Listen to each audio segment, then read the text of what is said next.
High, শুভ সন্ধ্যা প্রিয় বন্ধুরা। যেখান থেকে দেখছেন আমার ভালোবাসা নেবেন। আহ, কখনো কি ভেবেছেন মানুষ কেন এত অশান্ত? কেন আমরা সম্পদের পাহাড় গড়েও ভয়ে কাঁপি? কেন উন্নত প্রযুক্তি থাকার পরও আমরা পরাধীন? আজ থেকে 1000 বছর আগে মরুভূমির বুকে এক জাতি বেঁচে ছিল যারা কিছুই ছিল না, অথচ সবকিছু ছিল। না ছিল দেশের সীমানা, না ছিল পাসপোর্ট, না ছিল ট্যাক্স, না ছিল ঋণের ভয়। তারা ছিল বেদুইন, মরুর সন্তান, স্বাধীনতার প্রতীক।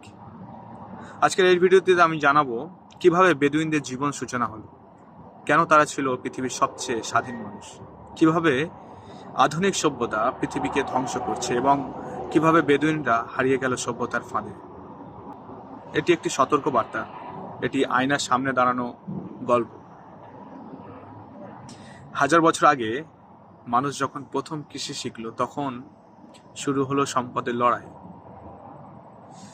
উর্বর জমি মানেই ক্ষমতা, আর ক্ষমতা মানেই যুদ্ধ।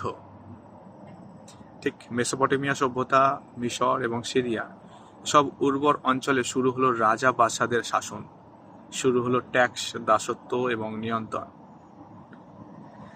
কিছু মানুষ বুঝলো এই সভ্যতা আসলে কারাগার, তারা বেছে নিল মরুভূমি।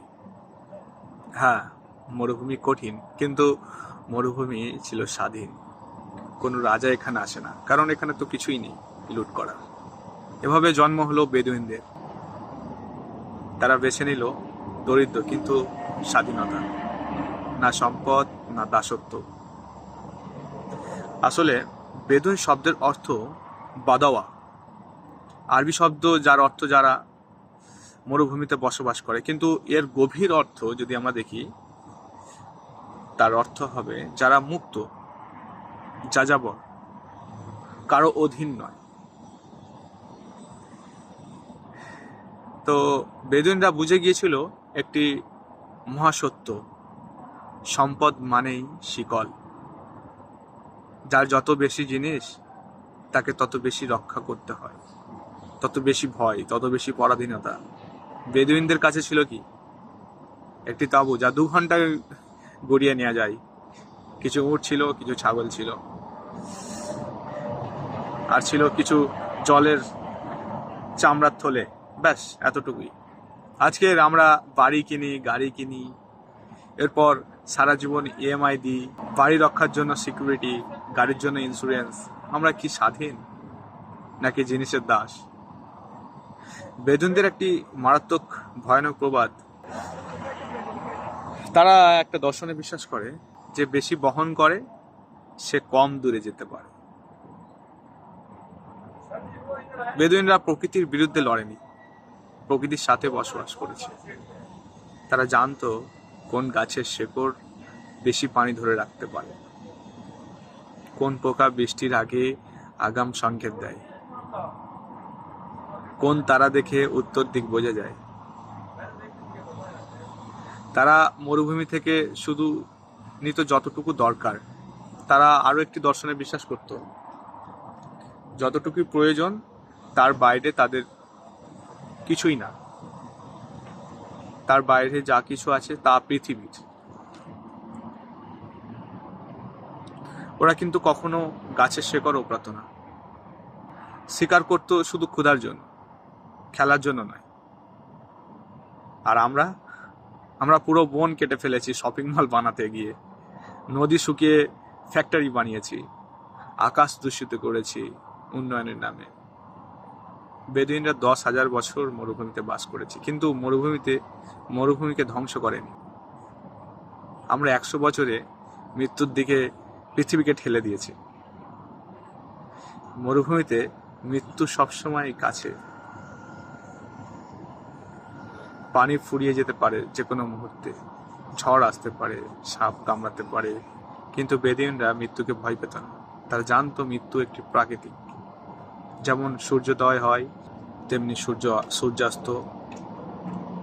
তাদের কবিতায় বলা হতো, মৃত্যু ভয়ের বিষয় নয়, অসম্মান হলো আসল ভয়ের বিষয়। বেঁচে থাকা দীর্ঘ হওয়ার চেয়ে বেঁচে থাকা, সুন্দর হওয়া বেশি গুরুত্বপূর্ণ। আর আমরা আমরা মৃত্যুকে এতই ভয় পাই যে সারা জীবনে ইন্স্যুরেন্স কিনি, ওষুধ খাই, নিরাপত্তা খুঁজি, কিন্তু কখনো কি বাঁচি? কিন্তু কখনো বাঁচি না, শুধু টিকে থাকি। বেদুইনরা 50 বছর বেঁচে থেকেও পূর্ণ জীবনযাপন করত। আমরা 80 বছর বাঁচি, কিন্তু কখনো বাঁচি না। বেদুইন সমাজে আমরা তোমরা ছিল না, ছিল আমাদের। একজনের খাবার মানে সবার খাবার, একজনের বিপদ মানে সবার বিপদ, একজনের সম্মান মানে গোত্রের সম্মান। কোনো পুলিশ ছিল না, কোনো কোর্ট ছিল না, কিন্তু অপরাধ প্রায় ছিল না, কারণ লজ্জা ও সম্মান। আজকে আমরা একই বিল্ডিংয়ে থেকেও প্রতিবেশীকে চিনি না, আমাদের হাজার বন্ধু ফেসবুকে, কিন্তু কেউ নেই যখন দরকার থাকে। যখন দরকার হয় তখন পাশে কেউ এসে দাঁড়ায় না। একটা সময় পৃথিবী ছিল মুক্ত, কোনো দেশ ছিল না, কোনো সীমানা ছিল না। মানুষ যেখানে ইচ্ছা যেত, মানুষ যেখানে ইচ্ছা সেখানে যেতে পারত। তারপর এলো সাম্রাজ্যবাদ, শক্তিশালী মানুষেরা বলল এই জমি আমার, ওই জমি, ওই নদী, সব কিছু আমার। এরপর এলো বর্ডার, কাঁটা তার, পাসপোর্ট, ভিসা, মানুষকে বন্দি করার সবচেয়ে বড় ষড়যন্ত্র। বেদুইনরা 1000 মাইল ঘুরে বেড়াতো কাটাতে, কাউকে জিজ্ঞাসা করে না। আজ আমরা নিজ দেশেও স্বাধীন নয়। আইডি কার্ড, ড্রাইভিং লাইসেন্স ছাড়া এক জায়গা থেকে আপনি চাইলেও কোনো জায়গায় যেতে পারবেন না। কে দিয়েছে কিছু মানুষকে অধিকার পৃথিবী ভাগ করার? পৃথিবী তো সবার, তাই না? বেদুইনদের কোনো ট্যাক্স ছিল না, কারণ কোনো সরকার ছিল না। আজকে আমরা যা কিছু করি তার জন্য ট্যাক্স পে করতে হয় আমাদের। আয় কর, সম্পত্তি কর, রাস্তার কর।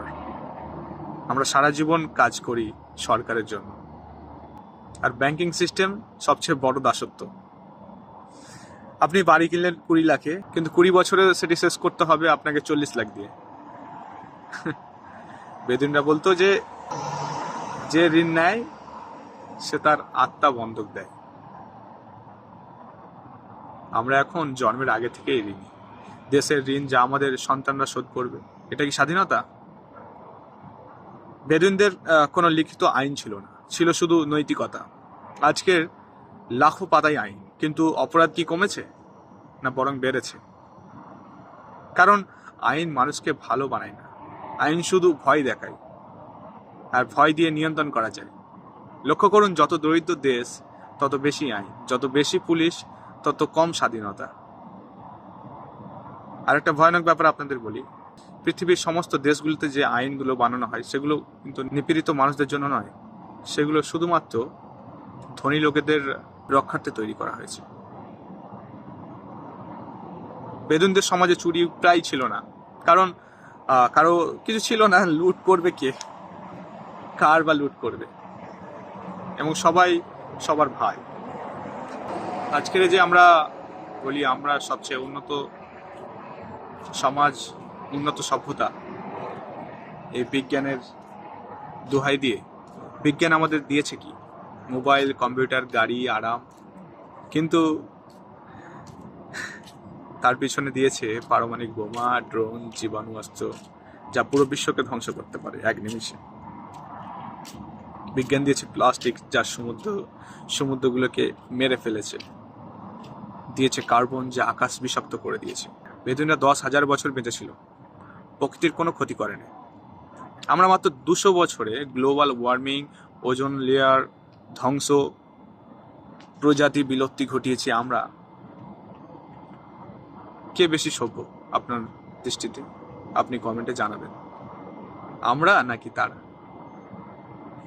অবশেষে ভাগাভাগি চলে ধর্ম আর রাজনীতির।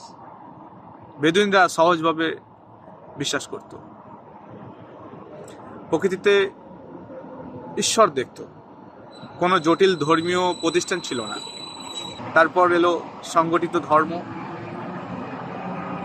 যাজক, মোল্লা, পুরোহিত, যারা বলে দিল ঈশ্বরের কাছে পৌঁছাতে হলে তাদের মধ্যে যেতে হবে। তারপর শুরু হলো ধর্মের নামে যুদ্ধ, ক্রুসেড, জিহাদ, সাম্প্রদায়িক দাঙ্গা। রাজনীতি তো একই। কিছু মানুষ ক্ষমতা পেলে জনগণের সেবার করার নামে ব্যাস। বেদুইনদের কোনো রাজনীতি ছিল না, ছিল গণতন্ত্র, সত্যিকারের গণতন্ত্র। গোত্রের বয়স্করা বসে সিদ্ধান্ত নিত, সবাই সমান।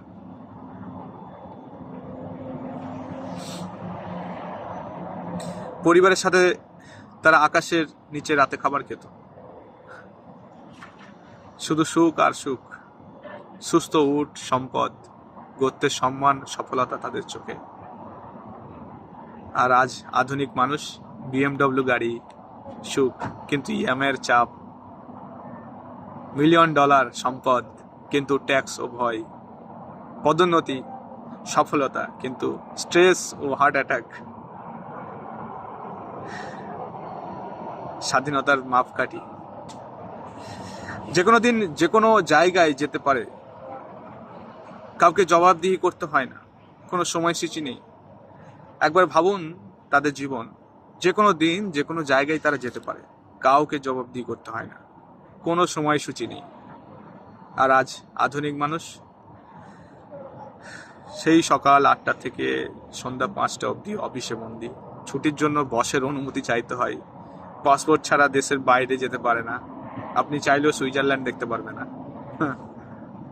আর সর্বদা মৃত্যুর ভয়। কিন্তু বেদুইনদের জীবনে মৃত্যু নিয়ে তাদের এত সংবেদনা ছিল না। মৃত্যু একটি প্রাকৃতিক, স্বাভাবিক। সম্মানের সাথে মৃত্যু, দীর্ঘ জীবন, মৃত্যুর পর মরুভূমিতেই সমাধি। আর আজ আধুনিক মানুষ মৃত্যুকে ভয়, এড়িয়ে চলার চেষ্টা, লাখ টাকা খরচ করে বাঁচার চেষ্টা। মৃত্যু মানে ব্যর্থতা। তো এই বেদুইনরা আবার এক পর্যায়ে স্বাধীনতা থেকে দাসত্বে আবার কনভার্ট হয়ে গিয়েছিল। তাদের জন্য সবচেয়ে বড় অভিশাপ ছিল তেলের অভিশাপ। 20 শতকে মরুভূমিতে আবিষ্কৃত হলো তেল। 20 শতকে মরুভূমিতে আবিষ্কার হলো তেল। সবচেয়ে বড় অভিশাপ। হঠাৎ পশ্চিমা শক্তি আগ্রহী হলো মরুভূমিতে। চুক্তি হলো রাজাদের সাথে, শুরু হলো খনন। বেদুইনদের বলা হলো, তোমরা চাকরি করো, বেতন পাবে। তাদেরকে লোভ দেখানো হলো, প্রলোভন দেখানো হলো। প্রথমে অনেকে রাজি হলো না, কিন্তু টাকার প্রলোভন বড়ই শক্তিশালী। যারা প্রথমে চাকরি নিল তারা টাকা পেল, কিনলো নতুন জিনিস। অন্য বেদুইনদের মাঝে ঈর্ষা করা শুরু হলো। ধীরে ধীরে সবাই ভাবলো, এত কষ্ট করে মরুভূমিতে কেন? চাকরি করি, টাকা কামাই। কিন্তু তারা বুঝলো না, টাকা পাওয়ার সাথে সাথে তারা হারালো স্বাধীনতা। পশ্চিমাদের চক্রান্তের শিকার হয়ে গেল। এখন তাদের সময়সূচি আছে, বস আছে, নিয়ম আছে। ধীরে ধীরে তাদেরকে একটা নতুন ফাঁদে, শিক্ষার ফাঁদে ফেলে দেওয়া হলো। সরকার খুললো স্কুল, বলল তোমাদের সন্তানদের শিক্ষিত করো। শোনাই ভালো, তাই না? আসলে উদ্দেশ্য কি তাদের? স্কুলে শেখানো হলো বেদুইনদের জীবন পিছিয়ে পড়া, সভ্যতা মানে শহর, চাকরি, টাকা। বাচ্চারা লজ্জা পেল নিজেদের ঐতিহ্যে। তারা চাইলো শহরে যেতে, আধুনিক হতে। কিন্তু তার পিছনে তাদেরকে ধীরে ধীরে দাস বানানো হচ্ছে, তা কিন্তু তারা ভাবতে পারেনি। এভাবে এক প্রজন্মেই বেদুইন সংস্কৃতি মুছে গেল। আজকের শিক্ষা ব্যবস্থা মানুষ বানায় না, শ্রমিক বানায়, যারা কোম্পানির জন্য শুধু কাজ করে যাবে, প্রশ্ন করবে না। 1950 থেকে 70-এর মাঝামাঝি সালে সৌদি আরব, জর্ডান, সিরিয়া সরকার শুরু করলো সেডেন্টারিজাইজেশন প্রোগ্রাম। উদ্দেশ্য কি তাদের? বেদুইনদের এক জায়গায় বসিয়ে দেওয়া, নিয়ন্ত্রণ করা।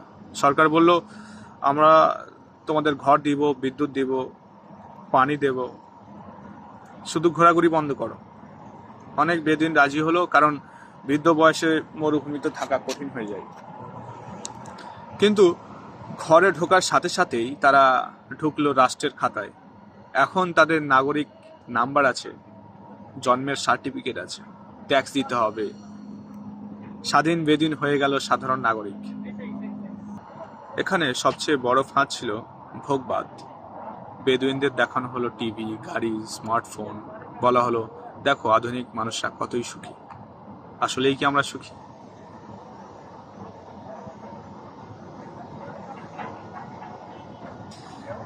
আমার প্রত্যেকটি ভিডিও দেখার অনুরোধ থাকবে এবং প্রত্যেকটা ভিডিওর একটাই মেসেজ, যা আমার ভিডিওর 30টা পার্ট শেষ হওয়ার পর আপনি পেয়ে যাবেন।